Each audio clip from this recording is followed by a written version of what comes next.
like to welcome everybody. I'll do this instead of with the introduction, but I'm John. This is Future Productions. For those of you who haven't been here before, of course, I see a lot of familiar faces. We are really excited to have Doug, Fearn, and our friends here to help with a really amazing demonstration of a cool way of recording. So I want to firstly introduce Doug Fearn and George Hazelrigg and Joff Hazelrigg and Eric Hastings in the blue shirt. Eric will be drumming today, George will be playing the piano, and Joff will be playing the bass. And Doug's in charge. So Doug has made a lot of wonderful equipment, and we're going to get to hear a lot of it today. So take it away, Doug. Okay. Enjoy yourself. Great. Thank you, John. And thank you, everybody, for coming here tonight. Really appreciate it. It's great to see so many old friends and some new people that I just met this time, including John and his guys who have been just terrific helping us to set this up. Because as you can imagine, doing a project like this with very limited miking in a room we've never been in before, a fabulous room, but one that we really had to understand a little bit. They've just been the greatest in helping us to everything we needed to make this project work. So the title for this is Classic Recording Techniques for a High Resolution Future. And that sort of encapsulates the concept that, you know, we're always looking, the three of us in particular, are always looking for a better sound, a better capture of the music that we're dealing with. And you know, if you don't learn something in every session you do, you know something's wrong. So we like taking a lot of chances and experimenting and seeing, does this work? And a lot of times we'll say something, that sounds really good. And then, you know, it could be the next day or it could be 6 years later, we say, you know what, that really doesn't sound as good as it should. And we experiment and we find other ways of doing it. So that's what we want to share with you tonight. And I should point out before I forget that we have a couple of microphones here, like this one in front of me and this one in back of me, which are not part of the recording. These are strictly to record the talk. We're using two mics, which I'm going to talk about more in a little bit. So, and I'd also like to thank Owen Curtin, who set this all up for me. Here's basically what we're going to do tonight. I'm going to spend a few minutes talking about the technical aspects of what we're doing and why, including some history. And I don't know how much you're interested in history. When I've done this talk before, sometimes I've gone into a lot of history and it really drags the thing out. So I've cut out a lot of that. But it's really fascinating to see the progression from one thing to another and how everything built on each other to where we are today. But that's going to have to be a talk for another time. So I'm going to talk about the technical aspects of it. Then Joff and George will be up here and they'll talk about it from a musician's point of view.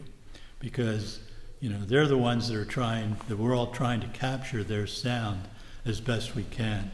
And, you know, they have a little bit different perspective than I do. And between the three of us, you know, we're pretty much in agreement on everything, but three different perspectives. And it's really helpful when we get together and talk and listen and evaluate what we're doing. So they're going to talk a little bit about that. And then we're going to record two short pieces with piano, upright bass, and drums with two microphones. And then we're recording it on equipment that's in here, and then we'll go back to the control room. And I don't know if everybody will fit in there at the same time. We might have to do it in a couple shifts. So that's a pretty big room. Yeah. And listen to it. And at that point, we can discuss it, get your feedback, answer your questions, or whatever, because we're interested in your reaction to it as well. So that's the plan. So starting out with the classic recording techniques end of the presentation, I think it's important to realize that at the dawn of recording, in the late 1800s, the recording was done with a single point pickup, because that's the only way it could be done. There's a big horn that captured the sound in the room, and if you want to know the technical details of it, it funneled that sound down to a diaphragm, to a stylus, which engraved the waveform onto some medium, which changed over the years. But basically, that process, still exists in vinyl records today. But the key thing was, from our point of view, is that it was a single point pickup. They had no option to do anything else. So how did they do that? I mean, if you listen to those recordings, technically, they're pretty crude. They're noisy, limited dynamic range, frequency response is terrible, and it's loaded with distortion. And yet, they captured the music pretty well. So how did they do that with just essentially one microphone? They did it by finding good acoustic spaces that were, appropriate for what they were recording, and then moving the performers around to achieve the balance that they wanted. So if they're recording a pop thing, with a vocalist, and you couldn't hear the vocalist over a band, move the vocalist closer to the microphone. If the trumpets were just overpowering, put them in the back. And it resulted in some very strange looking session pictures, the way it was set up. But they achieved the balance they wanted that way. Now, it's interesting to me that even after what they called electrical recording, which meant using microphones and amplifiers to capture the sound, which came about in the mid-1920s, that they still just used one microphone. And it wasn't long after that they had the capability to mix multiple microphones, but they didn't do it. In fact, for the first 65 years of recorded music, there was only one microphone. Even for broadcast, where they might use lots of microphones, there was only one on at a time. If they had two performers, they put them on either side of a bidirectional mic. Or if it was more, they might put them all around an omnidirectional mic. But if the performers were here on the stage and the band was over there, when it came time for the band to play, they'd kill the announcer's microphone and just use the microphone on the band. So that's the way it was done, even long after it became practical to mix multiple microphones together. And there's some advantages to that. It's challenging because you got to get it right there. You can't change it later. What you get is what you've got. But you had zero phase and time differences between the sound being picked up by multiple microphones, which is a really key thing to getting a solid image of the sound, even in mono. Stereo is a little more forgiving of some of those phase errors, but still, for me, I'm forever switching the monitors into mono just to see what happens, because that to me reveals a lot of the problems that need to be addressed then and there with the miking and the setup. So one microphone eliminates that. There can be no phase errors that way. So the microphones we're using tonight are ribbon microphones. Now, ribbon microphones were the first high-quality microphones developed. They experimented with condenser microphones. Bell Labs invented that in the 20s. And, dynamic microphones of other types. I mean, a ribbon is a dynamic microphone, technically. But it wasn't practical to make ribbon microphones back in those days because, believe it or not, until around 1930, there were no powerful permanent magnets. They just didn't exist. And it wasn't until, Cliff, you can correct me if I'm wrong, the invention of Alnico, was that the first? Yeah, first powerful permanent magnet that could be used both in loudspeakers and in microphones and other applications too, of course. But for the ribbon microphone, it relied on a very powerful magnetic field. And the earliest ribbon microphone experiments, both in the United States and in Germany, were done with electromagnets. because they had no permanent magnets. Big coils of wire with DC running through it to form a magnetic field in that thing to make a magnetic field for the ribbon. So during the 1920s, especially the late 1920s, you had EMI in England, Siemens in Germany, and RCA here in the United States desperately trying to come up with a ribbon microphone because the concept of it was so elegant and everybody realized this could make a really superb microphone. Well, RCA was the first one to really make it work. And Harry Olson, who had the patent on the ribbon microphone in 1930, developed that all in our neighborhood in Camden, New Jersey. We're from Philadelphia area. And he was alive until, I guess maybe 15 or 20 years ago. And I have copies of all his notebooks for the development of the 44 and other things he was working on too. But it's just fascinating to go through that and look and see what they tried, what didn't work, what they did to correct that. And to me, a key thing that he did was he not only measured his microphones in an anechoic chamber, probably one of the first in the world in Camden, New Jersey, but he also took the microphone prototypes and recorded actual sounds with them. And he recorded speech like an announcer, and he recorded music with it. So his guidance for developing that 44 microphone was based not only on the physics of it and all the science, but also on how it sounded, which I think is something that we've really lost today in so much of the audio gear. So the ribbon microphone is very simple in concept. All you need to do to generate a voltage is have a conductor that moves through a magnetic field. That's how the power for these lights in here is generated, you know? That's how dynamic microphones work. That's how loudspeakers work in reverse. And so the concept is very simple. In the case of a ribbon microphone, you're just moving a thin sheet of aluminum foil, very thin, thinner than your household aluminum foil, suspended in an intense magnetic field. And part of the challenge of designing a microphone is designing the pole pieces to focus that magnetic field properly. And I learned that a lot working with Cliff Hendrickson here, who's a developer of the RM1 ribbon microphone, which is, you know, a really excellent ribbon mic. So that's the easy part. I bet you could go home and scrounge together enough stuff to make a ribbon mic that would actually generate some voltage, and you could maybe sort of understand if you spoke into it, you know.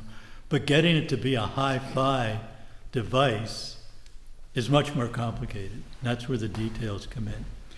And the 44 is still one of the best sounding microphones ever made. It's really spectacular just how good that design was. For being the first really practical ribbon microphone ever, it still holds up today.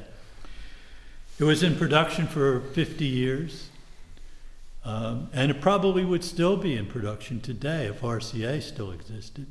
But fortunately for us, there are people out there that had a love of ribbon microphones and decided to keep these things alive. And one of those people is Wes Dooley. Now, Wes is the founder of Audio Engineering Associates in Pasadena, California. He got his start working on a wide range of pro audio things, but one of the things he did was refurbish all these old ribbon microphones for Hollywood studios, because they use a lot of ribbon mics on sound stages and so on. And so he did that for many years and got quite a reputation for being the expert on fixing these old ribbon microphones. And at some point along the way, Wes decided, well, I could, you know, there's no more of these being made, I could make some. And he started making his own replicas of the original RCA 44. Now he has 3 or 4 or 5 different variations of that out, which are all really good.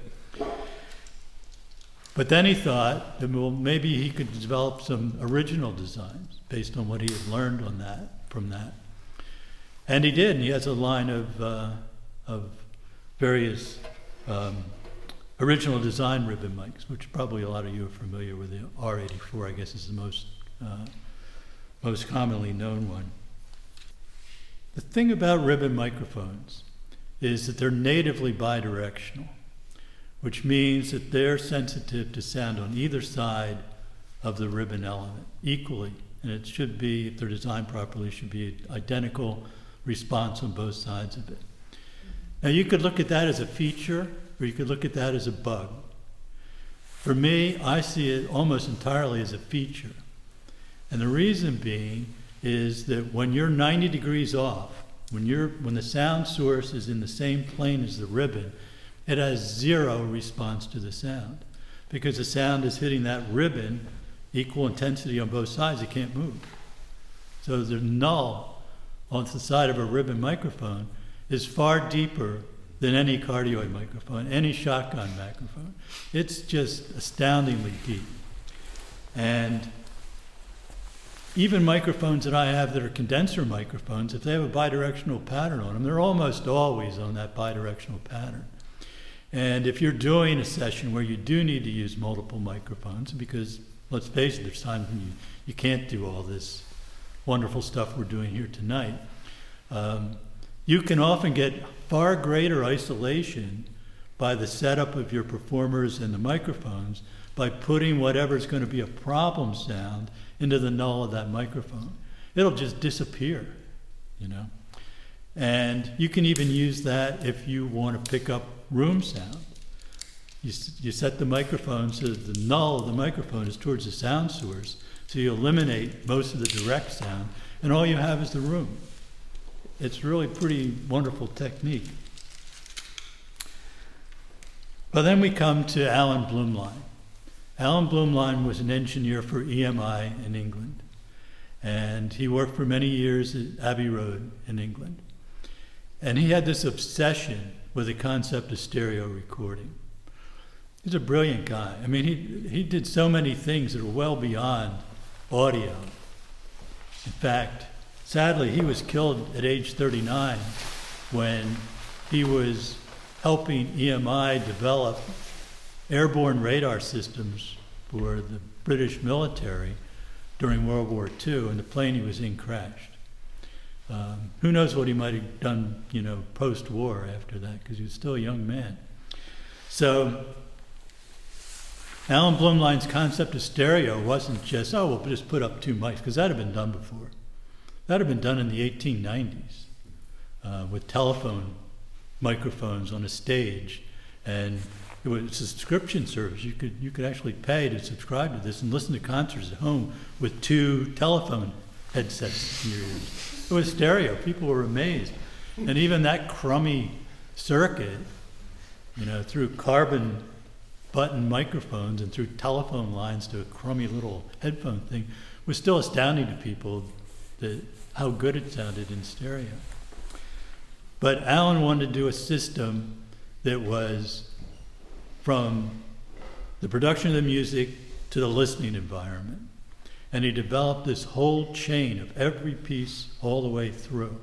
Now, a lot of it was totally theoretical because the technology didn't exist to do it. There's no practical way, for example, to record stereo back then. You know, but he came up with the 45-degree cutter head for cutting stereo, which I don't think ever went beyond his prototype stages until Westrex or whoever, Neumann, whoever was the first one to actually develop that, I'm not sure. That's still what they use today for cutting stereo discs. That was his invention. So he had this concept all the way through the chain. And for the microphone, he recognized that you had to minimize the phase difference between the two left and right microphones in order to prevent all that phase cancellation and things that degrade the sound. So he developed a system where he took two ribbon mics, and in his actual patent for this, it's very interesting. The two ribbons are in the same magnetic field right next to each other.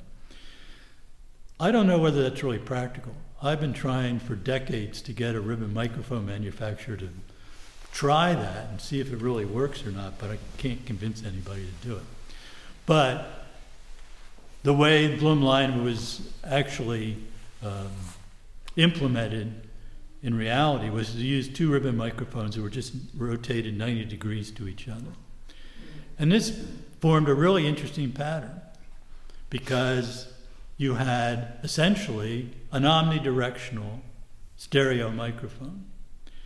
And it has some really interesting characteristics. Some of them are not entirely intuitive right off the bat. One is that the stereo image is reversed on the back of the microphone, so you have to take that into account. I once recorded a concert with just a single Blumlein mic hung in the auditorium, and I didn't realize until the rehearsal that the choir was going to process in down the center aisle and then go on the stage while they're singing.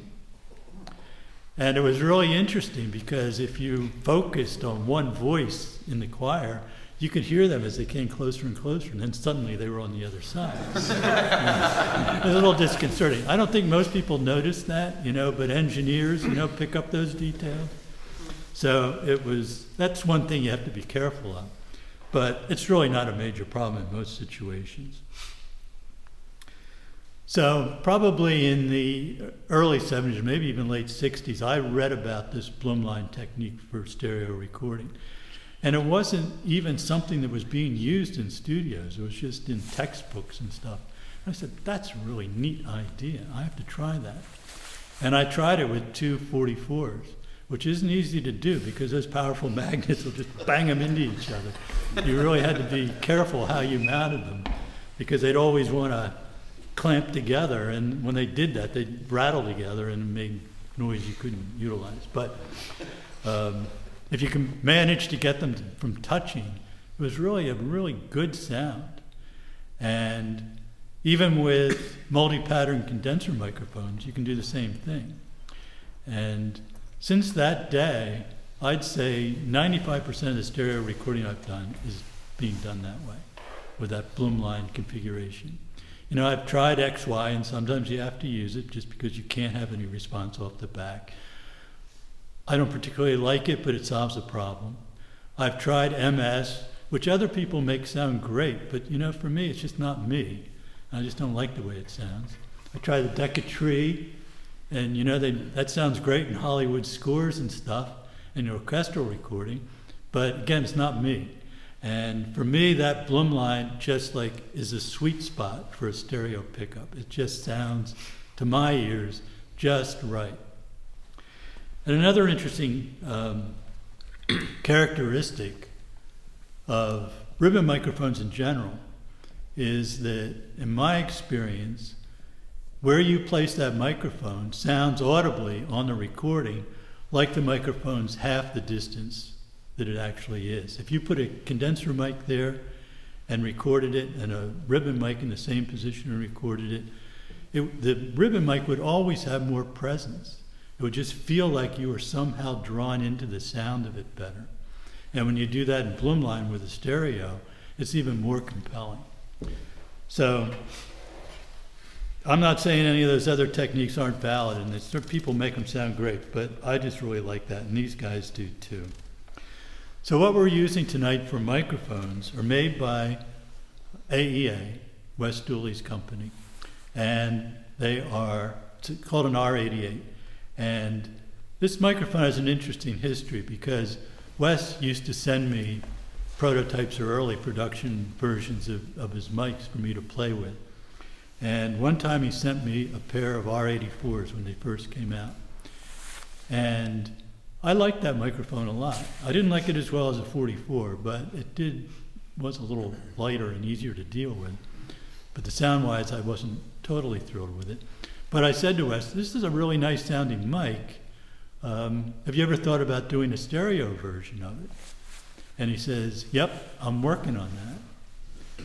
And that became the R88. Now, it isn't two R84s, though. It's a completely different microphone. Because as he was working on it, and I kept telling him how much I liked the 44, and I don't know how much influence I had on him, but he eventually essentially made a 44 style ribbon as the elements in the R88. So it's a long ribbon, it's a 2-inch ribbon. And the other thing that he did, which I think was genius, was he eliminated all of the protection to the ribbon. You know, most ribbon mics have quite a bit of pop filtering and stuff in them just to prevent damage. And they advertise the R88 as a far field mic, mainly because I don't think they want to see the mics coming back from a vocalist blowing them out, because there's no protection to that ribbon. That makes them very vulnerable. You can ruin the ribbon in it, which isn't disastrous, it just has to be replaced.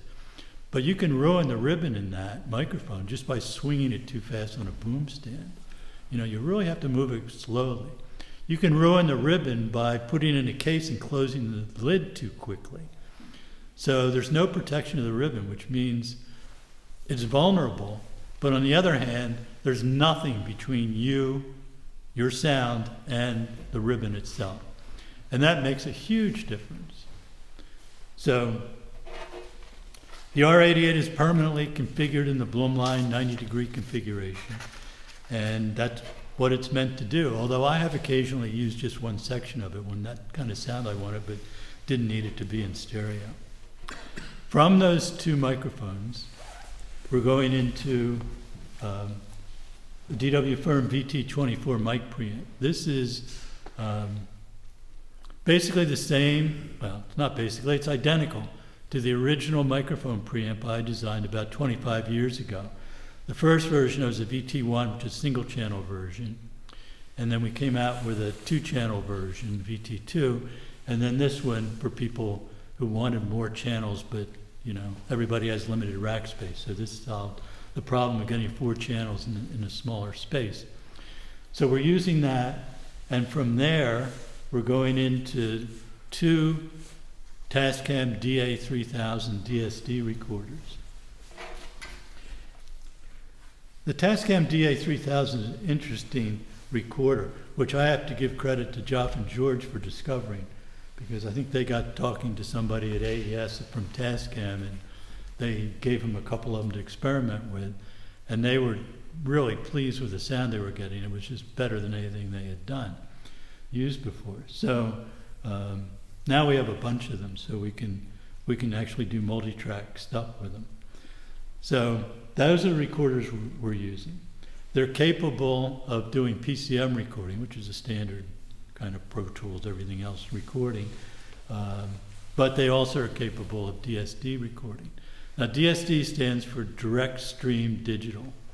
And it's an entirely different mathematical approach to digitally capturing sound. And we feel it sounds better than PCM. And the difference isn't dramatic. It isn't the kind of thing you just say, wow, that sounds so much better, because let's face it, PCM 24-bit sounds pretty good. But we think the DSD recordings sound better. If you want to learn more about it, just go online and look it up, and you'll find lots of technical information on it, some of it contradictory. This format actually goes back to the 1950s, so it's not like a new invention. Just like Bell Laboratories invented digital audio in the 1930s, you know, it's not, none of this stuff is brand new. But the current audio version of DSD recording was developed for the SACD, which is an audiophile disc format. And it's sometimes called 1-bit recording, and it uses an entirely different principle. For one thing, it uses a much higher sample rate, rather than the 96 or 192 or whatever sample rate that we're used to at PCM. The SACD sample rate is 2.8 megahertz. Now, the sample rate we're using tonight with these recorders is 5.6 megahertz, which I think has become pretty much the standard now for professional DSD recording. There's also 11.2 and 22.5 megahertz that are available. We haven't really had much exposure to that yet, but Personally, I don't think it's going to make a whole lot of difference, but I'm willing to listen and see. But DSD is not without its problems, and some of them are pretty major. Probably the biggest disadvantage of DSD is at this point there's no practical way to mix it in the digital domain. Sony had a system that was sort of allowed you to do some digital manipulation in their Sonoma system, but still to this day, if you have multi-tracks of DSD, you either have to convert it to PCM or you have to mix it analog.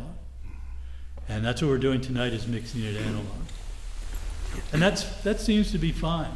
Even converting it to PCM seems to be fine. Because like so many things in audio, the further down the chain you have a problem, the less important it becomes.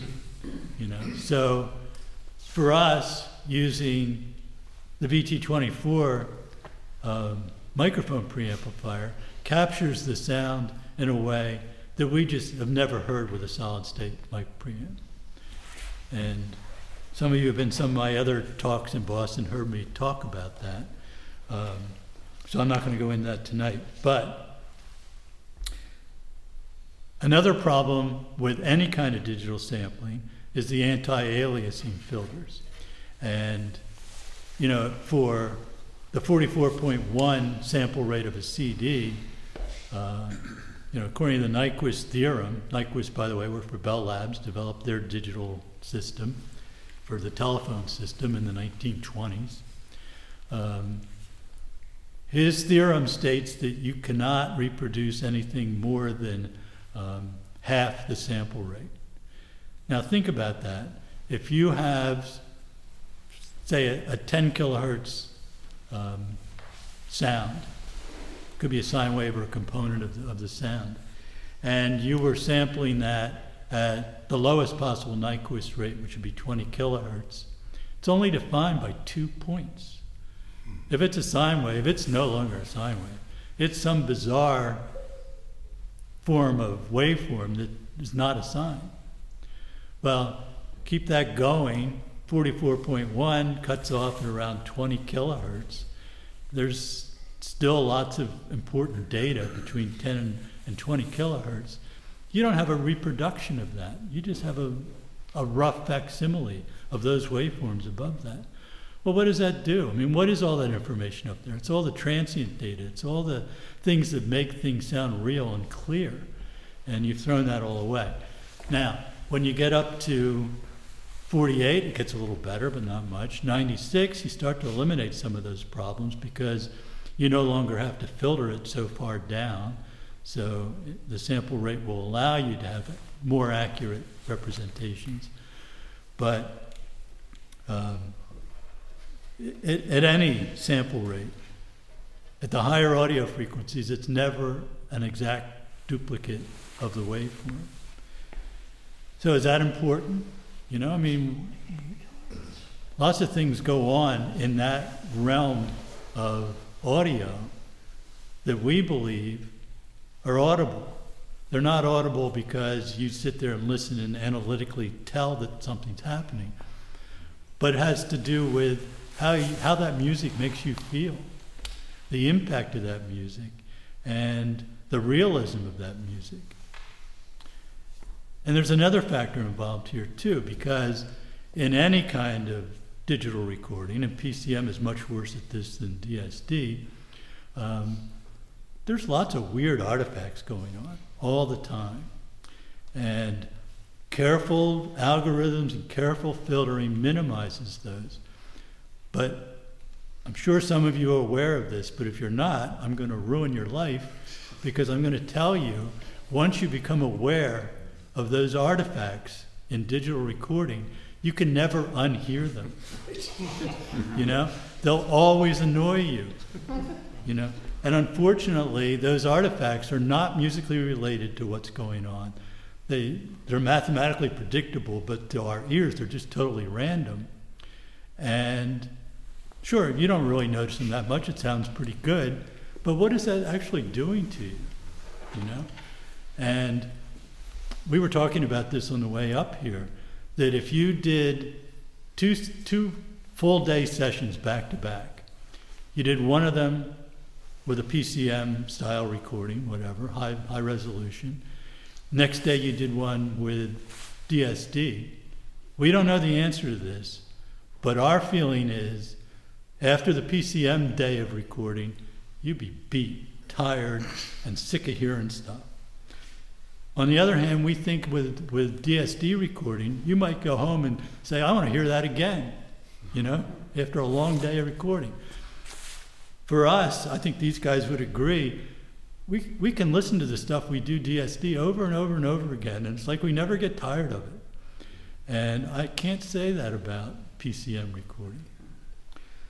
So, and of course, there's another aspect too in PCM recording. It was with those anti-aliasing filters, which by nature have to be pretty sharp cutoffs, especially at the lower sample rates. No matter how well designed those filters are, they have phase shift in them, which changes your perception of the music, it smears the transients, and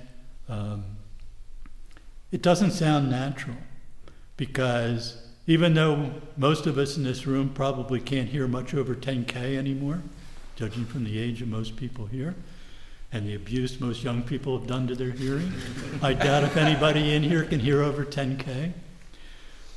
But that's okay, because if you go to a concert, whether it's a rock concert or a classical concert, if you're sitting out in the audience, you're not hearing anything above 10K. The reason being is all that has been absorbed by the air before it got to you. So it does not exist in that sound. That's one of the reasons why, if you've ever played in an orchestra, you'll know the strings sound awful when you're sitting up there. By the time you get 50 or 100 feet away, they start sounding pretty good because you've filtered out all that stuff. So our hearing is actually has adjusted itself to hear that kind of a gradual roll-off. And it depends on the temperature and humidity and atmospheric pressure and so on. But for the most part, it's only a couple dB per octave kind of roll-off. And that, to our ear, sounds natural. And when you go to a certain point and cut it off abruptly like that, it just doesn't sound right. And Rupert Neve used to make the argument, said, listen to a 20 kilohertz sine wave. We were all much younger then. We can probably even actually hear that. And he says, now listen to a 20 kilohertz square wave. And, square wave is the fundamental plus all the odd-order harmonics. And they sound different. He says, why do they sound different? If you can't hear above 20 kilohertz, you should not be able to hear that first component, overtone, of the square wave, which would be 40 kilohertz. You shouldn't be able to hear it. So why does it sound different? So I think there's much more to it, that we hear things in that supersonic realm that we don't perceive as sound, but they have an effect on how we respond to the music. So even though in the real world they're rolled off, they're not gone, because that roll-off is pretty gradual. They're still there. Okay, getting back to the disadvantage of DSD, potentially has a pretty lousy noise floor. We're used to this 100 dB or better noise floor these days. I go back to the days of tape when you got 65 dB, you were doing great. A really well-aligned machine with some good reel of tape, you can get 65 dB. It's luxurious to work with the 100 dB noise floor. But DSD cannot have as low a noise floor as 24-bit PCM. It's not much worse, and I would say it probably doesn't matter, because when you get down that low, what is your greatest source of noise? Because the electronics these days is pretty darn quiet. The greatest source of noise is your room. No matter what's going on in here, you turn up a mic in here with nobody in the room, you're going to see stuff, because there's a rumble from the trucks and the traffic and the train going by. I don't know if that's how isolated you are, but it's probably pretty good, but it's never 100%. And so that sort of sets your noise floor in my mind. Okay, so basically to sum this up, this part of the talk, we use old, but often what we consider superior ways of recording. You know, we're using ribbon mics, which were considered totally obsolete by, 1970. You know, they've had a resurgence recently, which is great. But for the most part, they were just delegated to, you know, the junk drawer in the studio, or thrown away. Can't believe it. We're using vacuum tubes entirely in this chain, except for the solid state analog stages in the recorders. And that's the way we think that we capture the sound the best. DSD is an emerging technology, but you know, it could be so much better. It just needs somebody to put some money behind it. And of course, you still have to mix a thing in analog or something, which has its drawbacks, but you know, not really that much, because we found that when you capture something in the DSD format, it can take a lot of torture down the road and still maintain a whole lot of its integrity. So like everything else, you know, capture it right, and then you've got something to work with later. So with that, I'm going to turn it over to Joff and George, and they're going to talk a bit about their viewpoint of this from a musician, performer, and recording engineering side of it.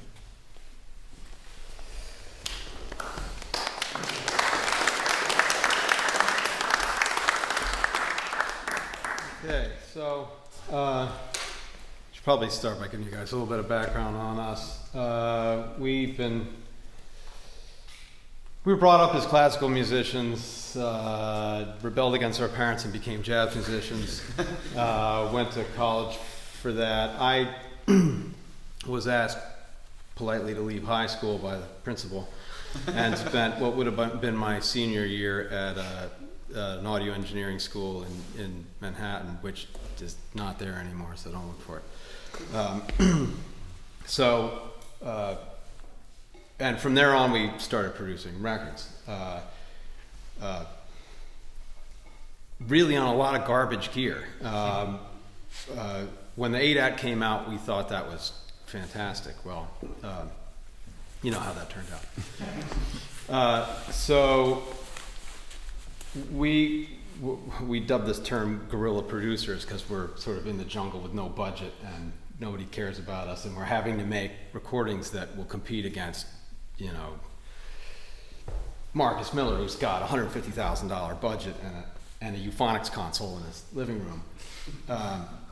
And so we just had to spend our time doing the best we could with what we had. In the meantime, being a keyboard player, I was into all these vintage instruments, which are just a complete disaster, and Wurlitzers and Rhodes, and then the synthesizer stuff, and there's nobody to fix that stuff, and it breaks constantly. And Joff started poking around online and said, I think I can fix it. I said, really? You think so? He says, well, the electronics repair guys do it. How hard can it be? So it went from there to, I should let you tell the story, actually. Well, it went from there. I should just add that along with this guerrilla producing that we're doing, making recordings on total garbage gear, any money that we made, we always turned it over into more gear, bartered for better gear, whatever we could do to sort of up our game.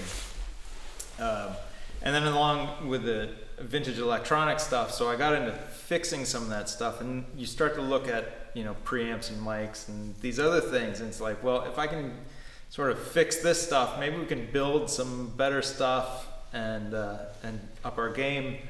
Actually, I think at one point we took all of our sort of commercially produced equipment and sold it and put all of that money into more DIY equipment and up that, which for me was a tremendous education, because I learned all this great stuff before going to work for Doug to build these things, which, you know,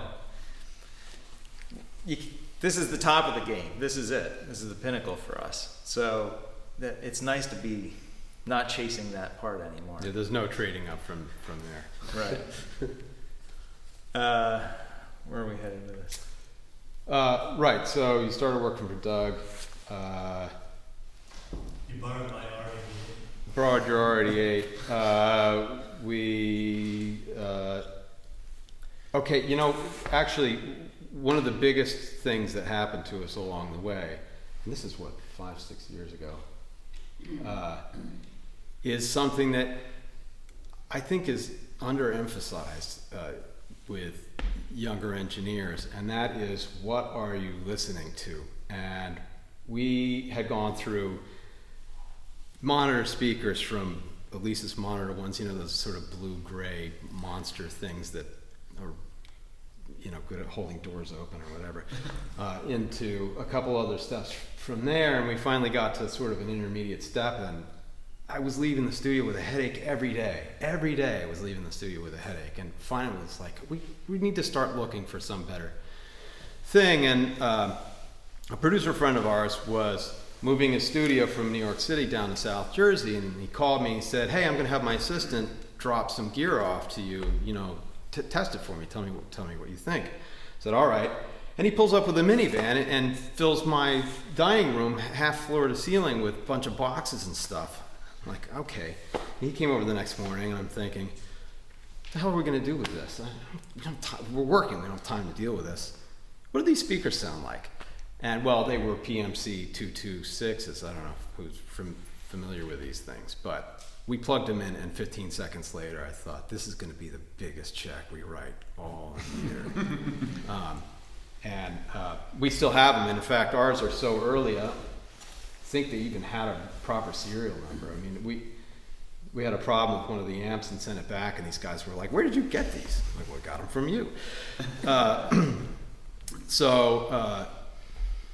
We spent weeks with producer friends sitting around and doing converter shootouts and listening to all kinds of records and stuff, and saying, oh, look, this is how they botched the mastering job on this.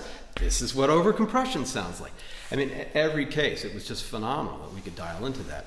And then we lost our tolerance for using any other preamps other than these, which was pretty funny, because we had VT2 for a couple of years, and we had, you know, the regular. Yeah, I mean, actually, you know, he was building API clones, and we had a bunch of those, and we had some sort of need-related things, and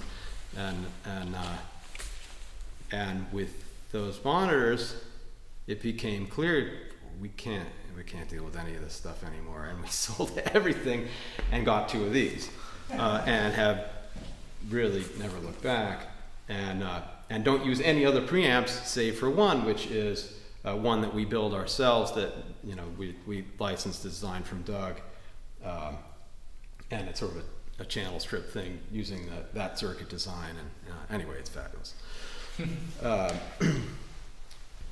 Right, so in the meantime, we have a jazz trio, and just completely unhappy with the recording process. And we had some experience with DSD, because about 11 years ago, we recorded a harpsichord record, actually. I was a harpsichordist by training, and I, along with my teacher from when I was 13 years old, did a 2 harpsichord arrangement of Bach's Art of the Fugue. And we wanted to be able to capture this in some way that was going to work. Harpsichords are a nightmare to record. It's the worst instrument on earth to record, because it is all these high partials and this sharp transient attack on everything. And everybody who, I don't know, everybody, there are weird people in the world that like harpsichord recordings, but there's something inherently wrong with them, because if you listen to virtually any harpsichord recording on CD, it is like just check into Guantanamo, seriously. And we ordered this Korg MR 1000, which they don't make anymore. This is $1,000 machine, and it came with some demo music on it. And I pulled it out of the box and plugged my headphones into it and turned it on, and I just about passed out. I had never heard anything like this. It was a completely different experience than listening to music. And so I thought, all right, there's that. Of course, there's no multi-track solution for all the other work that we do. And so we wound up buying a metric halo eventually, which is a fine machine. It's fine. It's very ergonomic. Gets the job done anyway. And we were struggling to try to figure out how to record our trio in a way that didn't make me want to jump off a train bridge. And we'd gone through all kinds of miking scenarios and all kinds of like, well, let's put everybody in different rooms. All right, yeah, get everybody back in the same room. All right, let's kick that guy out of the room because he's the problem, and then we'll dozens of different miking schemes, dozens of different kinds of microphones, polar patterns, everything. And then we were at Summer NAMM. Man, it's 2.5 years ago, right? And I said, hey, why don't we walk into the Tascam booth? And so we did. And here's this guy who greets us. We know, well, what are you looking for? Well, we're interested in these. Well, it was his second month on the job, and I don't think he knew what they did. Oh, yeah, sure, yeah, they're converter thingies. Okay, fine, we got this. And we developed a relationship with him, and he's like, oh, I'll mail you some. And so we got 2 of them together, and we're working out some different miking stuff. And then about 2 weeks before we started recording our record, I think I made some joke about, well, why don't we just use 2 Bloomline mics? And we mocked it up, but we had a pair of... Probably with Doug's R88 and a pair of Coles, or yeah, it might have been your C12 clones or something like that. And we were astonished. It's like, wow, this actually... I don't understand why this works, but it works. And we called up AAA and said, hey, can you send us a couple R88s? And they did. And that is the only, this is what we've got here. This is the only mic scheme that we've used for this long. And we're in the middle of cutting a new record right now, and we're still using it, and it still works. And it's fabulous. Reasons that's the case. This is still, we're in the middle of this learning process, maybe the bottom half of the middle of this learning process. And what we've been talking about, I mean, it's a constant narrative, and it's us, the 3 of us, and other friends in the industry that we consult with and work with and do projects with and sessions for.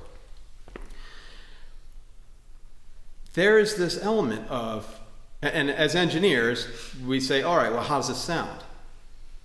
Well, okay, well, it's peaky at 8K. I don't know or this is, I'm hearing something in here, or this has got an artifact here, or whatever. And we always deal in terms of, how's this sound? I mean, you buy a Neumann microphone, and it comes with a frequency response chart, as if, what the hell is this thing going to, it doesn't tell you anything useful at all. It's not, what am I supposed to fix this little dip of an EQ? Forget it. And we're starting to differentiate how things sound from how things feel. And there's been a lot of sort of testing between high-res PCM and DSD, and the thing that comes out is that, well, the engineers are like, oh, I can't hear it, I don't hear this, it sounds the same. The difference is, and I try this on my friends all the time, I put headphones on a recording and play them one or the other. And if I play them high-res PCM file, they listen and listen and listen, they're like, this sounds great. When I put the DSD recording on, they won't give me the headphones back. And I don't have a scientific explanation for that, although I got to say we've been reading a little bit more about it. And Ed Meitner was the guy who designed the front end for the Sonoma system just 20 years ago. He was talking about this in something I recently read about how things are dealt with in PCM at or near the zero crossing. Because every time, and I always thought of it in terms of dynamics. Okay, so when the music gets soft, then you're losing bits, you're losing resolution. But it hadn't occurred to me, it is every time any wave cycles. It crosses the zero crossing, you're getting this, I don't know what, dither or whatever you want to call it. It's junk. These don't do that. And I think that is why it feels different. And we've done a lot of testing with different recording techniques and stuff, and then doing software file conversions. And what we found is if we capture music into DSD, we can do successful file conversions into any format, down to MP3, and an MP3 will sound great, which is just unimaginable. But we're doing it consistently. So there's that. The other thing I would add to this whole thing is that we are musicians and we're jazz musicians, so we don't make any money.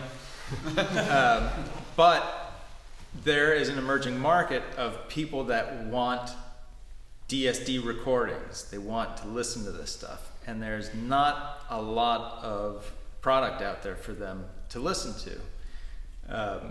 So as for us as a group, our goal is to sort of be on the cutting edge of being able to provide product for people to listen to. You know, I consider that we're the sort of the benchmark at this point for a lot of this stuff. Well, okay, right, which is probably one last important thing is Yeah. we also hooked up with Cookie Marenko at Blue Coast Music. Anybody know who she is? Yeah, so we met her at a trade show and she said, my God, you guys are as crazy as I am.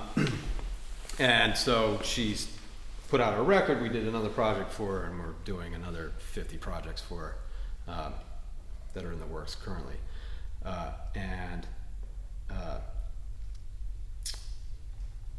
That market is starved. They are starving for DSD content. There are a lot of naysayers are saying, well, I can't hear the difference. Yeah, well, you're testing PCM source stuff that has been converted into DSD and then saying, oh, well, it doesn't sound that much different. Yeah, right, but if you start by making DSD recordings, then they're vastly different by the time you disseminate them in DSD. Now, all this is crap unless you can make money. And the thing about Blue Coast is our deal with them, I mean, they're not a label, they're just you know, Dissemination. yeah, they're just putting it up for, you know, downloads it for sale. Our record sells for $50. We get $25 a copy of something that isn't physical. That's a nice deal. And the economics start to make sense. And her clientele has become interested enough in us.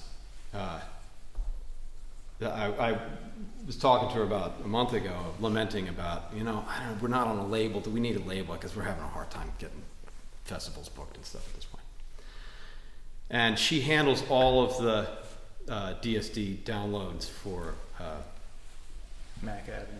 all right, I wasn't going to say it. Oh. But, you know, Okay. a big little jazz label. And she said, well, you know, obviously I can set up a meeting for you, but, you know, we just finished the accounting and you guys have outsold their entire catalog in the last 2 quarters. Because everybody, you know, their clients know that we're recording this stuff from DSD at the get-go, and that's what they're interested in. So it's interesting. I mean, you know, it's easy to say, oh, well, this market isn't viable when you're stomping on it all the time and you just want it to go away. And, you know, I mean, I've read the Gear Slugs threads on DSD, and it's like, there's a half dozen guys out there who've never seen these machines, never worked with the stuff, who are just, beating us down with, these nonsense things that they say about it. So it's the same thing for vinyl. Why do people like vinyl? Does it sound better? I mean, come on, it doesn't sound better, but it does feel better. It does. And incidentally, one of the engineers that we work with, who does a lot of classical music, he's really a brilliant engineer in Phoenix, is into doing DSD capture and then going to high res vinyl. It's like heavyweight discs and stuff, and that stuff is spectacular sounding. It's really, really a whole other level of. He sent me, a record. I couldn't believe how good this thing sounded. Totally three-dimensional, not missing any dynamic response, not missing any frequency response. And my record player is like a 25-year-old piece of junk, and I'm still getting that out of it. So anyway. All right. Rubber meets the road? Yes. Okay. Let's do it. All right. Eric, before he sits down with the kit. While these guys are getting set up, just a couple other things I wanted to mention and just explain to you. First of all, the two R88s, one here on the piano, one here in between the bass and drums. That's the way these guys record their own projects, so we basically duplicated what they do all the time. Now, ideally you do this with one microphone. The problem we run into is that a piano projects vertically. These two instruments are horizontal projection. So there's really no way one microphone accurately captures that. And because the piano is so important in this, we have to make sure that that's right. So capturing the piano, ideally, and then the other mic picks up the other two. And I should also mention that we did a session for a singer-songwriter recently where we did one R88. It was a drummer who also played guitar simultaneously. You can picture that. It was just bass drum and hi-hat, but it sounded pretty neat. Singer who also played guitar, Joff on bass, and George on piano. And we did this simultaneously with a 1R88 going through one of our preamps to a DSD recorder. And because I wanted to make sure we had something good for the artist in case this didn't work, we also recorded a conventional way with multiple mics on everything. And that went to a radar recorder, which is a pretty decent PCM recording system. And we mixed that, which in the case of the single mic, there's no mix involved at all, it's done. But we spent a couple of hours moving things around to get the balance and the stereo image correct. And there's a video available that goes through the process, and you can see the setup, you can see how we did it, and it has samples of both the single mic DSD recording and the multi-mic PCM recording. Now that's not a real good comparison because you're changing two variables there, but we thought it was worth putting out anyway, just because we figured that the people would be interested in that. The next experiment will be doing the same thing, single mic, split to go to DSD and PCM simultaneously. But if you want to hear that, it's on the DW Fearn YouTube channel. And also, if any of you are interested, I'd be glad to send you the high-res files. You can have either the DSD version, which you can, if you have a way to play it, I'll send you, a high-res 24-bit version of it, of each of those, so you can compare them for yourselves. Just keeping in mind, it's not really an accurate comparison because they're recorded with different techniques, but it'll give you some idea. So, with that, it's time for us to stop talking and make some music.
you.